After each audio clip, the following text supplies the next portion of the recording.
Hello दोस्तों, मेरा नाम विशेष मलिक है। इस वीडियो में हम लोग डिस्कस करने वाले हैं विंडोज सर्वर 2012 में वीपीएन सर्वर कैसे इंस्टॉल करते हैं और उसे कैसे कॉन्फ़िगर करते हैं। तो जैसे कि लास्ट वीडियो में हम लोगों ने डिस्कस किया कि वीपीएन क्लाइंट को वीपीएन सर्वर से कैसे कनेक्ट करते हैं और उसे कैसे वेरीफाई करते हैं। इस वीडियो में हम लोग डिस्कस करेंगे एनपीएस के थ्रू वीपीएन सर्वर को हम लोग कैसे कॉन्फ़िगर करते हैं। देखिए, एनपीएस को यूज करने के लिए मैं यहाँ पर एक वर्चुअल मशीन यूज कर रहा हूँ। सेम वही है जो मैंने लास्ट वीडियो में भी यूज की हुई थी, जिस पर मैंने विंडोज सर्वर 2012 इंस्टॉल किया हुआ है। ये आप यहाँ से सर्वर मैनेजर भी देख सकते हैं, सेम वही। देखिए, वीपीएन सर्वर को एनपीएस के थ्रू कॉन्फ़िगर करने के लिए हमारे पास दो मेथड होते हैं। या तो आप routing and remote access page open कीजिए और यहीं पर ऑप्शन आता है remote access logging and policies. इस पर जस्ट राइट क्लिक कीजिए और यहां पर ऑप्शन आता है लॉन्च एनपीएस। इस पर जस्ट क्लिक कीजिए। ये देखिए जरा, नेटवर्क पॉलिसी सर्वर जो है ये ओपन हो गया है। इसको मैक्सिमाइज कीजिए। यहीं पर ऑप्शन मिलता है आपको नेटवर्क पॉलिसीज। इसको जस्ट सेलेक्ट कीजिए। देखिए, यहां पर बाय डिफॉल्ट दो पॉलिसी आपको ऑलरेडी क्रिएट हुई मिलती है। या तो आप इस तरह इसको यूज कर सकते हैं नेटवर्क पॉलिसी सर्वर को, या फिर जस्ट आप इसको क्लोज कर दीजिए। मैं routing and remote access page को भी मिनिमाइज कर देता हूं। सर्वर मैनेजर पेज पर आकर जस्ट आप टूल्स पर क्लिक कीजिए और यहां पर ऑप्शन मिलेगा आपको नेटवर्क पॉलिसी सर्वर। इस पर जस्ट क्लिक कीजिए। ये देखिए जरा, नेटवर्क पॉलिसी सर्वर पेज जो है ये ओपन हो गया है। Network policy server page open होने के बाद जस्ट आप यहां पर एक ऑप्शन आता है पॉलिसीज। इस टैब पर जस्ट डबल क्लिक कीजिए या फिर इस ऑप्शन को एक्सपेंड कीजिए और यहां पर ऑप्शन मिलता है आपको नेटवर्क पॉलिसीज। देखिए, सेम वही ऑप्शन आपको इस मेथड से भी मिल सकता है। इसके बाद यहां से हम लोग नई पॉलिसी क्रिएट करेंगे। नई पॉलिसी क्रिएट करने के लिए जस्ट आप नेटवर्क पॉलिसीज पर राइट क्लिक कीजिए और यहां पर ऑप्शन आता है न्यू पर क्लिक कीजिए। ये देखिए, न्यू पॉलिसी पेज जो है वो ऑप्शन ओपन हो गया है, न्यू नेटवर्क पॉलिसी। देखिए, या तो आप इस मेथड से इसको यूज कर सकते हैं। सबसे सिंपल मेथड होता है, इसको जस्ट क्लिक कीजिए। सबसे सिंपल मेथड, इन किसी भी पॉलिसीज पर आप राइट क्लिक कीजिए और यहां पर ऑप्शन आता है डुप्लीकेट पॉलिसी। ये डुप्लीकेट पॉलिसी का जो मेथड है ये सबसे सिंपल मेथड है। जस्ट इस पर क्लिक कीजिए। ये देखिए जरा, यहां पर एक डुप्लीकेट पॉलिसी क्रिएट हो गई है। अब इस पॉलिसी के अंदर जो भी आपको अपनी रिक्वायरमेंट के अकॉर्डिंग मॉडिफिकेशन करनी है वो आप लोग कर सकते हैं। जैसे कि मॉडिफिकेशन करने के लिए इस डुप्लीकेट पॉलिसीज पर राइट क्लिक कीजिए और इसकी प्रॉपर्टीज में जाइए। जस्ट क्लिक कीजिए प्रॉपर्टीज पर। ये देखिए जरा,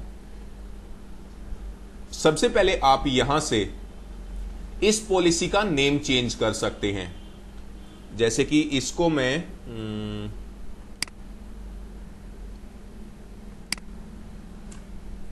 नेम प्रोवाइड कर देता हूं माय कनेक्शंस। ठीक है, तो मैंने इसको रीनेम कर दिया है। चाहे तो आप अपनी रिक्वायरमेंट के अकॉर्डिंग भी पॉलिसी का नेम डिफाइन कर सकते हैं। इसके बाद यहां पर बाय डिफॉल्ट ये पॉलिसी जो है वो डिसेबल है। चाहे तो मैं आपको यहां पर दिखा भी देता हूं स्टेटस क्या है इस पॉलिसी का, डिसेबल। ठीक है, तो यहां पर आप सबसे पहले इस पॉलिसी को इनेबल करेंगे। तो यहां पर पॉलिसी को इनेबल करने के लिए जस्ट इस पर चेक मार्क करेंगे।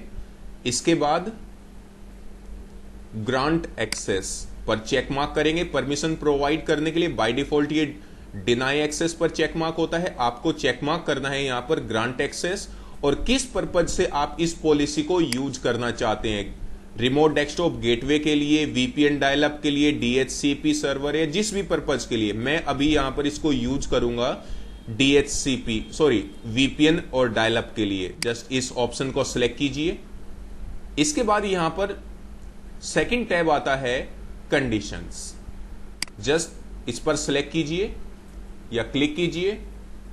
ये जो यहां पर ऑप्शन डिस्प्ले हो रहा है इसको रिमूव कर देते हैं और देखिए यहां से आपको एक ग्रुप ऐड कराना है, जिस ग्रुप के मेंबर को आप ये इस पॉलिसी को अप्लाई करना चाहते हैं, जिस ग्रुप के मेंबर को। मैं यहां पर आपको अगर डिस्प्ले कराऊं, active directory user and computers में मैंने एक ग्रुप ऑलरेडी क्रिएट किया हुआ है अकाउंट के नाम से, ठीक है। और अकाउंट ग्रुप में मैंने सनी और विशु 2 यूजर को ऐड कराया हुआ है। यहां पर अगर हम लोग देखें, एक सेकंड वेट कीजिए जरा इसके लिए।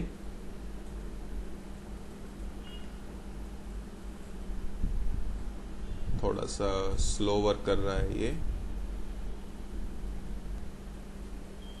तो ग्रुप पर जस्ट राइट क्लिक कीजिए, प्रॉपर्टीज पर क्लिक कीजिए, मेंबर्स टैब में जाइए। यहां पर आप देख सकते हैं अकाउंट ग्रुप में मैंने 2 यूजर ऐड कराए हुए हैं, विशु और सनी, ठीक है। अब इसको कैंसिल कर दीजिए, इसको एज इट इज। और यहां से आप उस अकाउंट नाम के ग्रुप को ऐड कराइए। उसके लिए आपको यूजर्स ग्रुप ऑप्शन पर डबल क्लिक करना है और यहां पर ग्रुप नेम सिलेक्ट कीजिए या टाइप कीजिए और चेक नेम पर क्लिक कीजिए।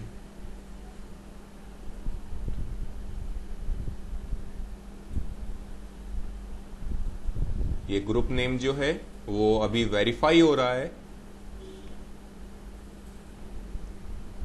अब आप यहां पर देख सकते हैं ग्रुप जो है वो सक्सेसफुली ऐड हो गया है। ओके पर क्लिक कीजिए। देखिए मलिक डोमेन के अंदर जो अकाउंट नाम का ग्रुप है, इस ग्रुप के अंदर जितने भी यूजर हैं उन पर ये सभी पॉलिसीज ऑटोमेटिक अप्लाई हो जाएगी जो मैं इस पॉलिसी के अंदर कॉन्फ़िगर कर रहा हूं। और आगे भी हम लोग काफी अभी पॉलिसीज डिस्कस करेंगे। तो जो भी मैं इसके अंदर चेंजेस करूंगा वो सभी पॉलिसीज अप्लाई हो जाएंगी अकाउंट नाम के ग्रुप मेंबर्स पर। ओके पर क्लिक कीजिए। ये देखिए यहां पर ग्रुप यूजर ग्रुप हमने ऐड कराया है मलिक डोमेन में अकाउंट ग्रुप। इसके बाद नेक्स्ट स्टेप पर क्लिक कीजिए। यहां पर सबसे पहले ऑप्शन आता है ऑथेंटिकेशन मेथड। बाय डिफॉल्ट यहां पर चेक मार्क होता है MS चैप वर्जन 2 जो कि ऑथेंटिकेशन के लिए प्रोटोकॉल रेस्पॉन्सिबल होता है। इसको एज इट इज रहने दीजिए। नेक्स्ट आता है ideal time out. Next option आता है सेशन टाइम आउट। देखिए दोनों का मीनिंग क्या है। आइडियल टाइम आउट का मीनिंग है कि अगर कोई भी user VPN user VPN connection को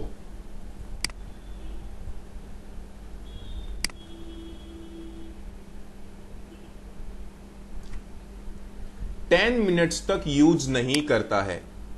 एक एग्जांपल देता हूं। मान लीजिए हमने यहां पर प्रीत यूजर के थ्रू एक वीपीएन क्लाइंट को कनेक्ट किया हुआ है वीपीएन सर्वर से। अगर प्रीत यूजर किसी भी रीजन से 10 मिनट तक उस क्लाइंट कंप्यूटर को यूज नहीं करेगा, ठीक है, तो प्रीत यूजर जो है वो ऑटोमेटिक ही डिस्कनेक्ट हो जाएगा। क्लियर है। तो आइडियल टाइम आउट का मीनिंग है कि अगर कोई भी वीपीएन क्लाइंट वीपीएन सर्वर से कनेक्ट होकर अपने कनेक्शन को यूज नहीं करता है 10 मिनट तक, तो वो ऑटोमेटिक ही डिस्कनेक्ट हो जाएगा। तो यहां से आप आइडियल टाइम आउट डिफाइन कर सकते हैं। नेक्स्ट आता है session time out. Session time out का मीनिंग है कि कितने टाइम के बाद अगर कोई यूजर यूज भी कर रहा है वीपीएन कनेक्शन को, मैं चाहता हूं मैक्सिमम 60 मिनट तक कोई भी यूजर वीपीएन कनेक्शन से सेशन बना के रख सके, यानी कि कनेक्ट रह सके। After 60 second 60 minute sorry, automatic ही वो डिस्कनेक्ट हो जाएगा, चाहे वो यूजर यूज भी कर रहा है। तो देखो दोनों में थोड़ा सा ही डिफरेंस है। आइडियल टाइम आउट, अगर कोई भी वीपीएन क्लाइंट वीपीएन सर्वर से कनेक्ट हो चुका है और वो उस वीपीएन कनेक्शन को यूज नहीं कर रहा है तो वो ऑटोमेटिकली डिस्कनेक्ट हो जाएगा। सेशन टाइम आउट का मीनिंग है मैक्सिमम सेशन लिमिट। सबसे सिंपल, मैक्सिमम सेशन लिमिट का मीनिंग है कि कोई भी क्लाइंट केवल 60 मिनट तक ही रह पाएगा कनेक्ट। यहां से हम लोग कोल्ड स्टेशन आईडी डिफाइन कर सकते हैं, यहां से हम लोग डे एंड टाइम रिस्ट्रिक्शन लगा सकते हैं। देखिए बाय डिफॉल्ट कोई भी यूजर 24/7 आवर्स वीपीएन सर्वर से कनेक्ट हो सकता है कि किसी भी टाइम पर वो जस्ट अपना यूजर नेम पासवर्ड वेरीफाई करे और वो कनेक्ट हो सकता है। लेकिन मैं चाहता हूं कि जो भी मैंने इस ग्रुप में यूजर ऐड कराए हुए हैं, ये हमेशा ध्यान रखना, जो भी मैं यहां पर ये देखो इस टैब में जो भी पॉलिसी डिफाइन कर रहा हूं, ये पॉलिसी केवल इसी ग्रुप के यूजर्स पर अप्लाई होंगी। ठीक है, तो डे एंड टाइम रिस्ट्रिक्शन का मीनिंग है, देखिए बाय डिफॉल्ट किसी भी यूजर को 24/7 आवर्स वीपीएन सर्वर से कनेक्ट होने की परमिशन होती है। चाहे तो हम लोग यहां से उस पर रिस्ट्रिक्शन भी लगा सकते हैं कि यूजर एक लिमिटेड टाइम पर ही मेरे सर्वर से कनेक्ट हो सके। जैसे कि यहां पर चेक मार्क कीजिए अलाउ एक्सेस पर और एडिट पर क्लिक कीजिए। देखिए मैं चाहता हूं कि कोई भी यूजर, इसको मैं सबसे पहले डिनाई कर देता हूं और यहां पर सुबह 7 बजे से लेकर मंडे टू फ्राइडे सुबह 7 बजे से लेकर शाम के 7 बजे तक ही परमिट। ये देखिए जरा, संडे को मैंने बिल्कुल डिनाई कर दिया है, सैटरडे को डिनाई कर दिया है और मंडे टू फ्राइडे भी सुबह 7 बजे से लेकर शाम के 7 बजे तक ही वो कनेक्ट हो पाएंगे। ठीक है, ओके पर क्लिक कीजिए। ठीक है, इसके बाद अगर आपके नेटवर्क में नेस वगैरह नेस स्टोरेज डिवाइसेस भी आप यूज कर रहे हैं तो आप यहां से भी उसको डिफाइन कर सकते हैं। तो नेक्स्ट टैब आता है सेटिंग टैब। दोस्तों इस टैब को हम लोग नेक्स्ट वीडियो में डिस्कस करेंगे। तो इस वीडियो में इतना ही। Thank you for watching my videos.